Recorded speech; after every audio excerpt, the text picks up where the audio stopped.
This presentation is from the Church of Jesus Christ, Zion's branch, located in Independence, Missouri. The sermon message is brought by Elder Ron Perkins and is titled, I Want to Know, Evolution versus Creation. Clay made a statement this morning regarding Christianity being a relatively new religion, which we know that it was indeed with God from the beginning through His Son, Jesus Christ. I want to know, if I'm going to dedicate my life to a cause, if I'm going to place the relationship with my wife, my children, my grandchildren in a position of agreement or even compromise, I want to know. I want to know why we do what we do. I want to know how it started. I want to know how the facts of the earth fit into the things that we believe are contained within the confines of the Scriptures. I want to know. There's one thing that I do know is that the Scriptures tell us, a lot of people don't go by the Scriptures, they just say, I love Jesus. To me, it's impossible to love Jesus if you do not, and you reject the things which He said. He says, if you love me, keep my commandments. So I kind of got to know what they are if I really love Him. But I also have a healthy respect or fear of standing before the judgment bar. I really hope that I can do it well enough that Jesus Christ will intercede on my behalf. But I want to know. If everything that I do in the back of my mind hinges upon the restored gospel of Jesus Christ, I just want to know. And then when you get to be my age especially, I think, you don't want to look back and say, oh me, oh my, what I have believed is not true. What I have believed is not a fact. So to do this for 30 plus years, I want to know. I want to know every day. And God said that if I want to know, all I need to do is just ask Him, and then in faith believing, He will allow me to know. Now there's all kinds of voices in the world. There's voices that would take you in more than 1,000 directions. There's voices that would have you believe many things, some of which are not true, some of the things are true. I want to know. It is my belief that although God's ways are higher than my ways, I can rightly divide the words of truth to figure out what He wants me to do in a world that He created. What He wants me to do or to say in answer to some of the things of the world. A lot of things that come up today and are taught in schools is that the world is in a constant change. Now they like to use the word evolving. Okay, I can go for that. Because if I go to a seashore or a lake shore, and there's been a lot of rough water and storms over the years, that lake shore that I used to stand on that rock may be gone, or it may be covered up. Poof, it changed. Or I go to another place and found that a volcano erupted, and holy moly, it's one of them righteous sayings. It's made an island. It's created an island. So the world is in a constant state of flux, if you will. Some of it's caused by man. Some of it's just things that God set in order, that there's an order to things. I just want to know. We were talking Wednesday night about this fellow named Darwin, I think it was in the 1600s, where he flopped around on the island of the Galapagos and he saw all of the lizards that spit salt water and the turtles and all this, he says to himself, whoa, evolution. Things have evolved here, so he came about, oh gosh, you guys must have evolved too. And then he says, we know, they always do that, like that. We know that the earth is older than 6,000 years. Okay, I don't have a problem with that. Did you ever go out here in the pasture somewhere and dig up something that's got a seashell in it? That crab must have had a heck of a walk, That mussel must have flopped 1,000 miles to get here. That's interesting, isn't it? And they say, see, that right there tells you that things come out of the sea and things evolved and man stood upright. A bird dropped it. Well, the birds had a part of that too. And then I did notice that they say, hey. They always start out their reports with that, hey. We found a bird. A real old bird that was fossilized, that we think this bird came from like a fish or something, come out of the sea. Evolved and it got wings and went like that. Oh, really? That's how it happened? Get excited. Do you know that some of these things they tell us are actually true? But it has nothing to do with when God decided to make the firmament in the heavens.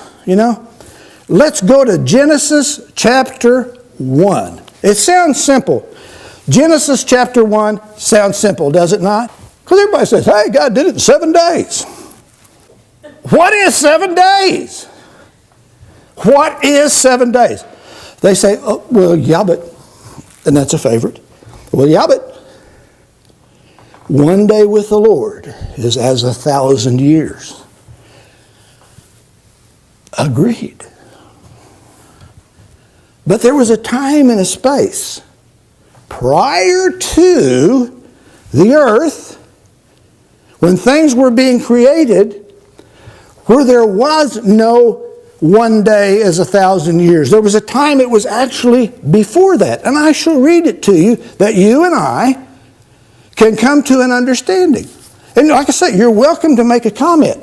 Verse 1. Now we're going to go through this and it may take me a few minutes over, and if I can indulge you for a few minutes. Now this is God telling Moses, write this down so you guys will just kind of have an understanding of how things began, Not exactly why I do this experiment with you guys, but this is how I set it up to happen, okay? Came to pass, the Lord spake unto Moses, saying, behold, I reveal unto you concerning this heaven and this earth, write the words which I speak. I'm the beginning and the end, the Almighty God. By mine only begotten I created these things. So what he is fixing to create, Jesus Christ is right there with him. What he is preparing to introduce, Jesus Christ is right there with him. That makes Christianity a little older than what most people think, okay?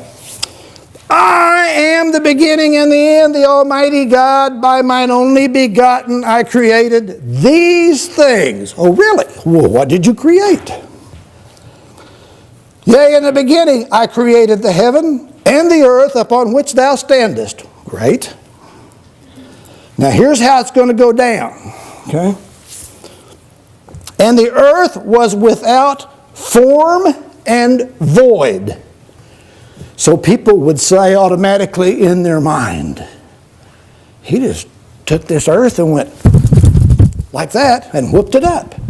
Void comes from a word of M-E-A-N in the Hebrew, and it simply means a wilderness, that there's nothing in it, or a vain place where there's nothing. It just simply means that there's nothing that was there.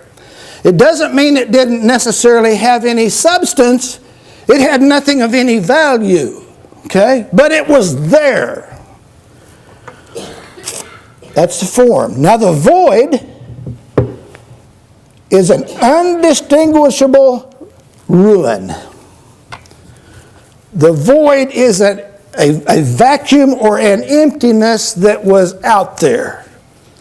So this form and void was something that was out in God's vast universe that he decided he would take interest in for reasons known only to him.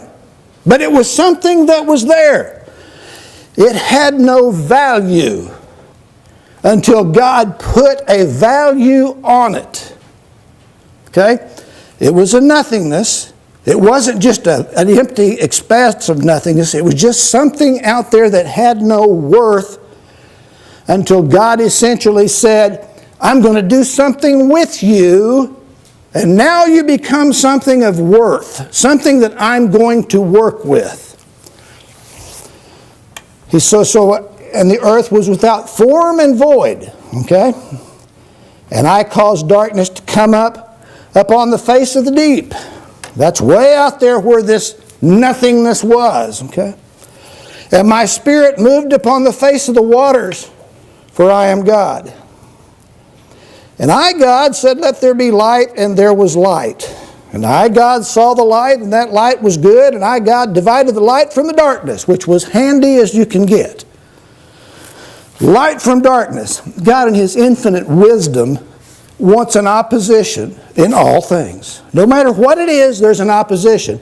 If He creates something and He says, whoa, it's light all the time, let's make it dark. But He doesn't say that it was a 24-hour cycle or a 12-hour cycle or a 30-day or 365. He just says there's going to be light and there's going to be dark. And we'll make a difference. Okay.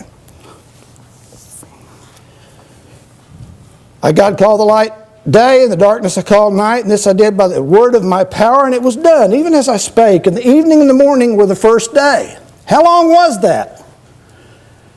Remember now, it's not on earth yet. We're going to find out that it's somewhere else up there in the deep or in the heavens when we look at that. It's actually a place in the heavens, and it's called a visible arch. If you look back, that's how it was described to Moses when he wrote it down. It was a visible arch in which the clouds move, where the celestial bodies revolved. So what we have is we have something in heaven that God has created. It's going to be called here in a little bit the firmament, okay? And it was in heaven. It wasn't at this point on the earth. The earth didn't exist at this point. He's starting to put it together. And He has a day. And He called the light from the dark a day. We don't know what God's measure of day was. Do we? Is anybody? No, we don't. Nor do scientists and geologists and all of that. I don't have any problem with there being fossils to the top of the highest mountain, to the bottom of the deepest sea. Because there's actually 2 times that would have been available and happened. Once, and we're going to find out here in a little bit, when He actually made it the earth and created the earth, that it was covered with water in this firmament, and He's going to create the land out of it. And another time when Noah was messing along in his boat. So it would be perfectly reasonable to assume or to say as fact that, yeah, there can be fossils on top of the tallest mountain in the world. Not a problem. I, God, made the firmament. And you know what He did? He says He called the firmament heaven. He didn't call it earth, did He? He called it heaven. Well, wait a minute. People say, you're creating the earth, and you made it out of almost nothing, or an emptiness, or a vastness that had no purpose, and all of a sudden, you're calling it a firmament that's in heaven. Well, if we go through the Scriptures, we find out that God created all things spiritually, did He not? Before they were physically created on the earth. God's making Him something. God is putting something together that He wants. Now here's a question for you. Why? We take this nothingness, this vast openness, this out in the deep. God makes it spiritually. He calls it the firmament. Out here, and it says very clearly, in heaven, called the firmament heaven. Didn't call it earth, did he? Said, this is heaven. I like it. I like it a lot. But you know what? Nobody's home. There's nobody there. It's just a firmament in the heavens. Isn't that something? Verse 12. Okay. And I, God, said, let the waters under the heaven be gathered together into one place. This place, this arch in heaven, must have really been spread out. Could you make that assumption by what he said here? That if he's going to gather all of these waters into one place and we have an arch in heaven that's in the firmament, that he's going to put it together. So, okay, he brings all the water together. And it was so.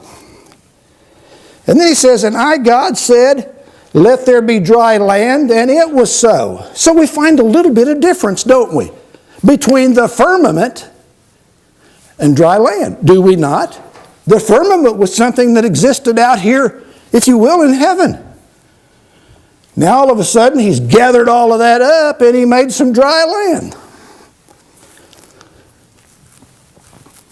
And I, God, called the dry land earth. Well, wow, there's a new word. In the time that God has started to prepare these things, on this first day, as he calls it, it was out here somewhere, wasn't it? By what we're talking about. Out here in this arch with the clouds moving. A place called heaven. And now he's putting it together and he's calling it something else. He's calling it earth. So it becomes more physical, leaving the spiritual creation. And the gathering of the waters called I the sea, and I, God, saw that all things which I had made were good. Now that's good. One could only assume for just a moment, God says, wow, I like this. We have the sea. We have the earth. This is neat. What can I do with it? Now that I have this, what can I do with it? That's interesting. That's how I viewed it. See, I want to know. And so, I, God, said, let the earth bring forth grass, the herb yielding seed, the fruit tree yielding fruit after his kind, the tree yielding fruit, whose seed shall be in of itself upon the earth. And it was so, even as I spake. So he says, let's just do something with this. Let's grow things. You know, this is nifty. I like it. The earth brought forth grass, every herb yielding seed after his kind, the tree yielding fruit, whose seed shall be in of itself after its kind. Great. And then God's still looking now, and he says, and I, God, saw that all things which I had made were good. And the evening and the morning were the third day. So he took the second day and made the firmament, brought it down, made it earth.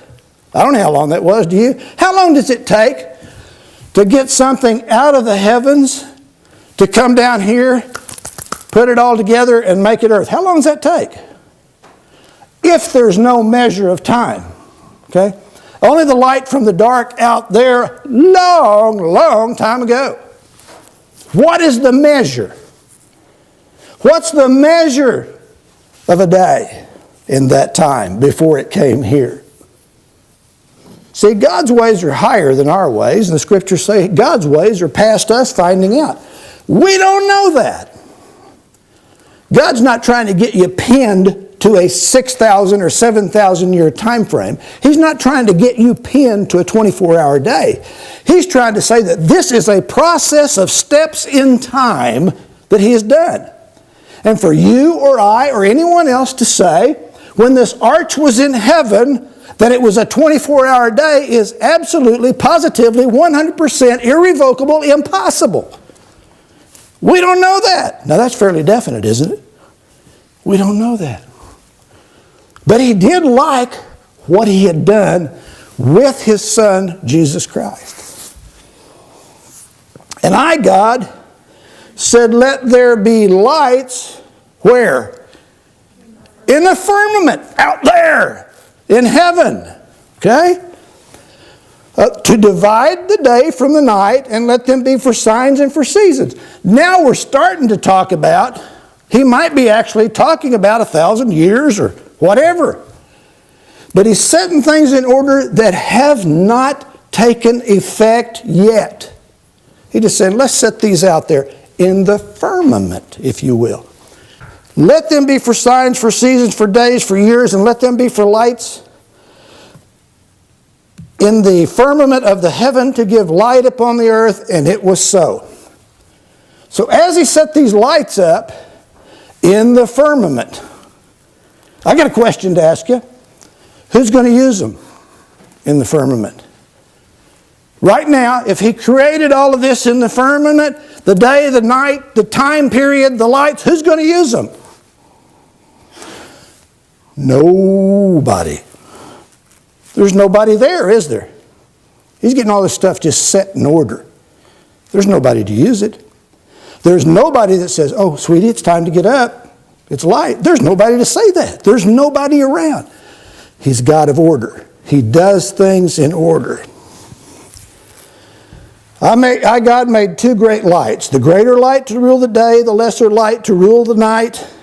The greater light was the sun, the lesser light was the moon. So he put it in the firmament. Okay? But there's nobody to use it. He's just getting ready. See? These things are all out in the firmament, if you will, of heaven. The stars were also made, even according to my word, and I, God, set them in the firmament of heaven, which you ain't there. You understand that? Nobody there. Nobody home but God and His Son.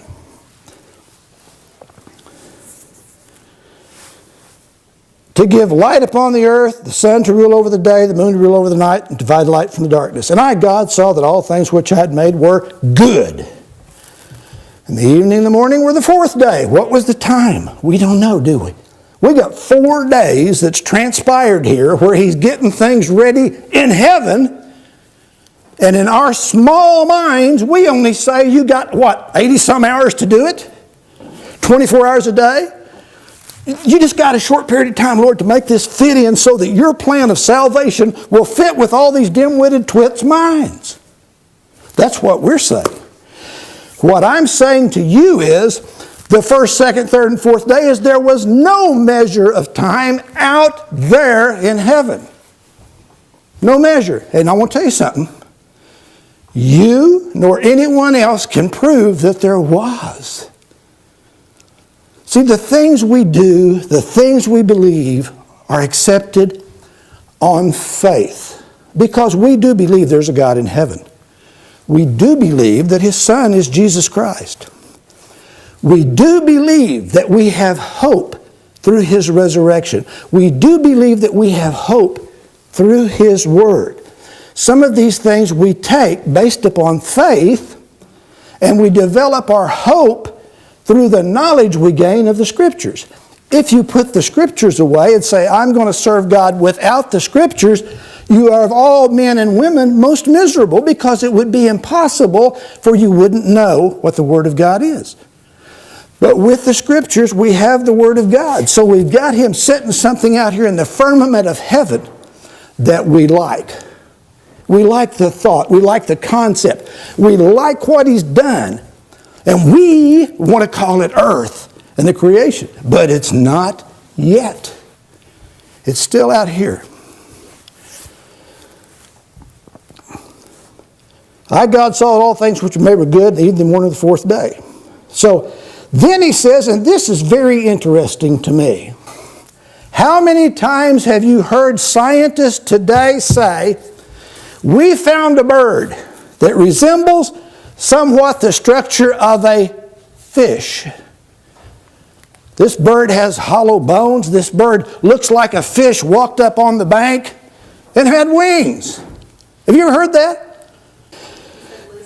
Lizards. Yeah, well, listen to this. I, God, said, this is an order from God. Let the waters bring forth abundantly the moving creature that hath life, and fowl which may fly above the earth in the open firmament of heaven. Pra! How's that? He said the birds and them came out of the sea. Why? Because God ordered it. Didn't you like that? I like that. Because people would say, hey, this is going to come out of the sea. Yeah, it did. And God caused it. God ordered it. God made it. The moving creature that hath life, and fowl which fly above the earth. Well, that's what God had, wasn't it? He had dirt and he had water. Isn't that true? We'll find out in a little bit. What did he make out of the dirt? Oh, he made a man. It doesn't find it fascinating to you at all that the fowls of the air and all came out of the sea? Why? Because God said it. Because God said that's what for them to do. People don't like to say that because they say, oh, that just means that they evolved out of the sea. It doesn't mean that. It means that God just simply brought them out and said, here's what you're going to do. Instead of bumping your butt on the ground every time you hop, develop wings and you can fly. I find it fascinating. Do you see how God's plan, of which in the day this was written, man almost didn't know diddly, you know? Man almost didn't know anything about geology, archaeology, but they didn't know very much. But we can go back now and look and see how these things started to come about. And he says, I, God, created great whales and every living creature that moveth, which the waters brought forth abundantly after their kind, and every winged fowl after his kind. So see, God says, I did this.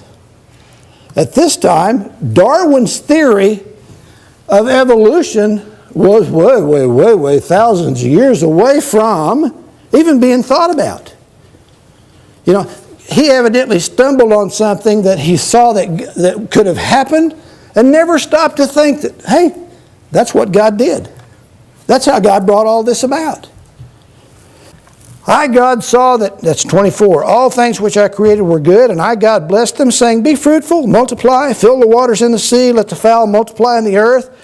And the evening and the morning were the fifth day. Where's the man to measure this day?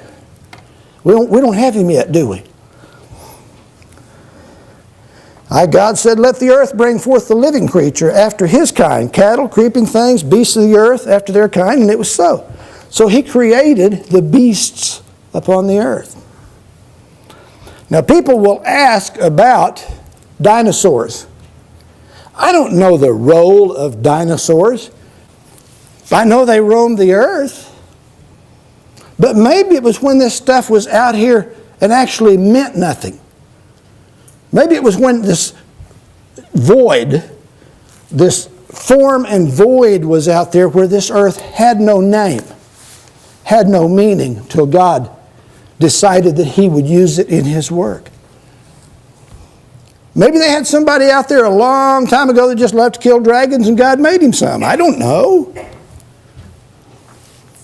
But I know they weren't essential to the salvation of mankind. There's a lot of things that went on before time began that we have no understanding of, that we have no knowledge of. But we can look at what we're reading here and find out how the fish of the sea, the fowl of the air, and the beasts of the field came into being that are in harmony with how God works and what we have today. And God said, let the earth bring forth the living creature after his kind, cattle and creeping things and beasts of the earth after their kind, and it was so. He created those. Okay? He didn't have anybody down here that would even appreciate those things. You know, if God created the earth and said, let's put a herd of cattle down there, yeah! Well, what are you going to do with them? There's no people to consume them. There's no one to herd them. There's nothing. Everything which creepeth upon the earth after his kind, and I, God, saw all these things were good. God says, I've made a pretty neat deal here from what was out here in the firmament and the heavens as nothing. I've made something really neat. But you know, you can only think for a moment, before we get into Adam, Wonder why God did all that, do you? God had a plan. And we will find out if you continue your studies, because I might run out of time. There was trouble in heaven. Did you know that? Yeah, there was trouble in heaven. Jesus Christ and Satan, the devil, over what was going to transpire. Because remember, all things were created spiritually before they were physical here on the earth. God is leading up to a place for mankind because there evidently was some sort of issues there. Man had done something that he wasn't going to get to be there anymore. And we'll find that pattern, if you will, when we find that Adam and Eve were in the Garden of Eden, which is classified as heaven also. God created this place for a people that were on what the Book of Mormon calls probation. There's going to be a people come to this place and they're going to make decisions. And the day that God created them, they're supposed to make a decision. And there would be opposition in all things, such as Satan and his angels that would be here on the earth. And there would be the message and the hope of the gospel of Jesus Christ. So it was created for him to send a people to for his own purpose. Obviously, there were some folks there that were not fit to be in the kingdom of heaven. They had disobeyed for some reason, because we know that 1/3 of them left with Satan, do we not? So we've got a trial place here that's going to be very nice for these folks that are being cast out. And as his son sits beside him, I keep doing left, it's right hand. Let's see how you guys do. Let's see how you stand up to the rest of the world and their accusations, their falsehoods, the logic of man and not the truth of God.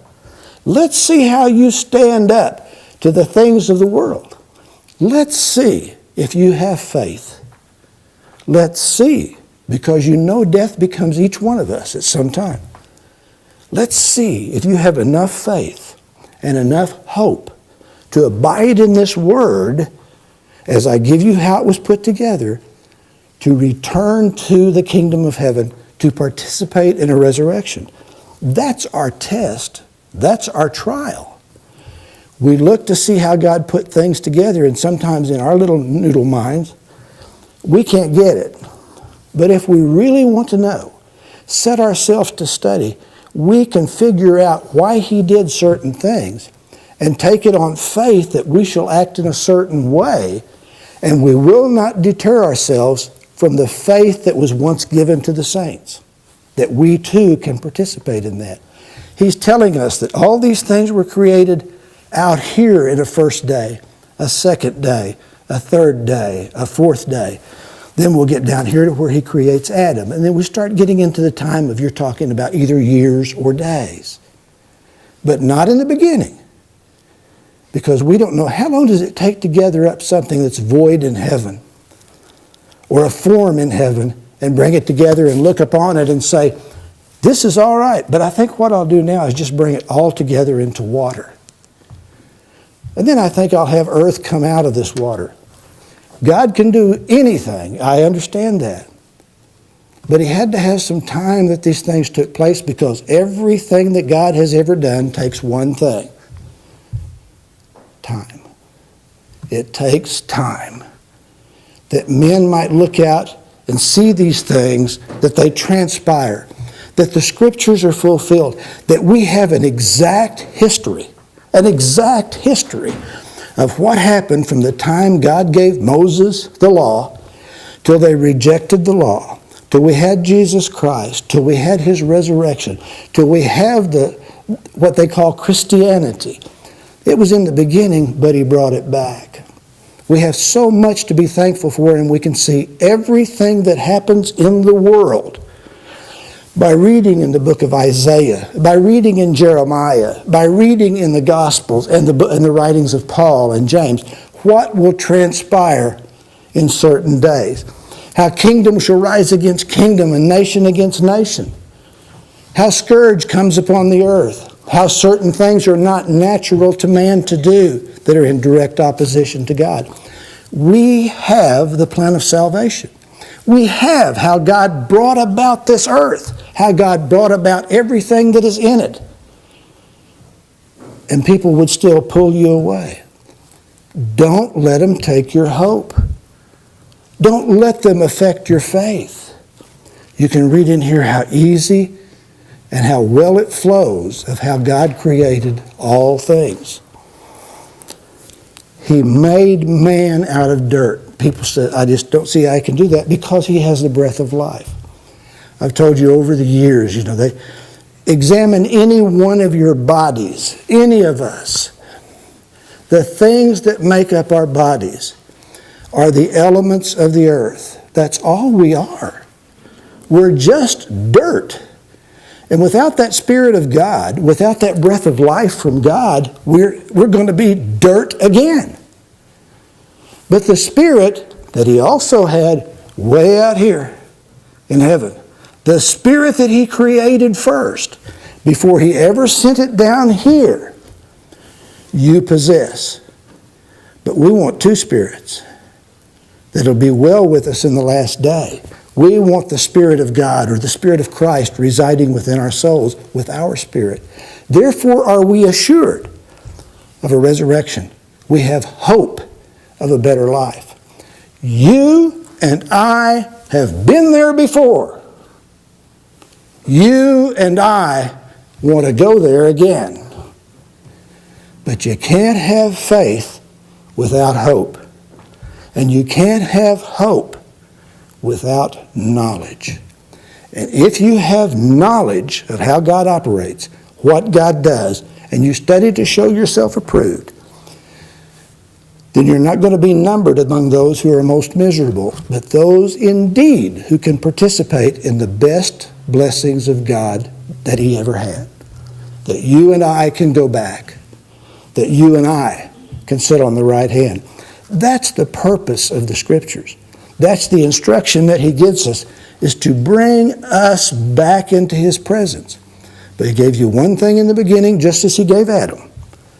Choice. Choice. Choose ye this day whom you shall serve. It's either God or it's man. If it's God, we're in good shape. And if it's man, we're in bad shape. But sometimes man tries to take us away from God. And if we're armed with knowledge of what God did, what he said, and where things came from, we cannot be shaken. We cannot be taken away from that faith that was once delivered to the saints, that you and I are able to possess again this day. Thank you for hearing me today, and may God bless you. I thank Ron for his message today. I found it very interesting. Being an engineer, you know that there are certain things that are right with science. Physics, for example. You throw something up in the air, it's going to come down, unless you provide enough lift for it to come up like a airplane. There are certain things that you have to that are, because God's order that Ronnie was talking about made the physical properties of the earth that way. Things like evolution, they get to this squishy science, and it's kind of got some truth to it, as Ronnie's message kind of showed. Animals did come out of the water. Okay, we can accept that. That's part of what evolution believes. But there's all kinds of other stuff that they get wrong with the Bible can't be right because it's only 6,000 years of history. No. The day that was talked about in the Scriptures doesn't say what time frame that day was. It was a period of time, right, that God created stuff. So is it possible for the earth to be 4 billion years old according to today's day and today's years? Sure, why not? It doesn't say that it was only 6,000 years of history. That's what we have, is 6,000 years of history. We don't have 6,000 years of an earth or of the stuff, the animals and other things that came out of the earth. So I really appreciated the message. our duty is not to buy into all the scientific theories and that type of thing. There's a big difference between understanding someone's theory and believing that theory. I understand where Darwin kind of gets his ideas, but I don't believe his ideas. I believe what God said. And that's very important for us, that there's all kinds of things out in the world that people don't want to understand what is in the Scriptures and say that there really is no fight between what God did and what science and physical properties of the earth there are. There's no fight in that. There's no reason to fight that because God created. And God set the order and the laws of the physical properties of the earth. What's wrong with that? Nothing's wrong with that.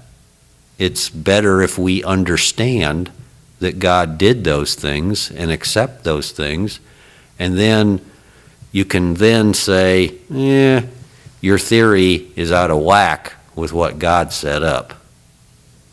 There's no problem understanding that the earth is old, much older than 6,000 years. But other people, that they don't accept that, their faith is weaker, and they want to go off in, I don't believe in God because I can't understand this. Well, you and I can help them understand it if they're willing. If they're willing. That's the big thing. Lots of them don't want that. Anyway, I appreciated Ronnie's message today. Thank you for letting us share this message with you, a message dedicated to the truth found in the gospel of Jesus Christ. We have other messages available on YouTube and at our website. Check back with us often as we add more messages. Remember, truth is essential to your salvation. There is a way that seemeth right unto man, but the end thereof is death. Seek the truth. Be sure to understand why you believe what you believe. Thank you.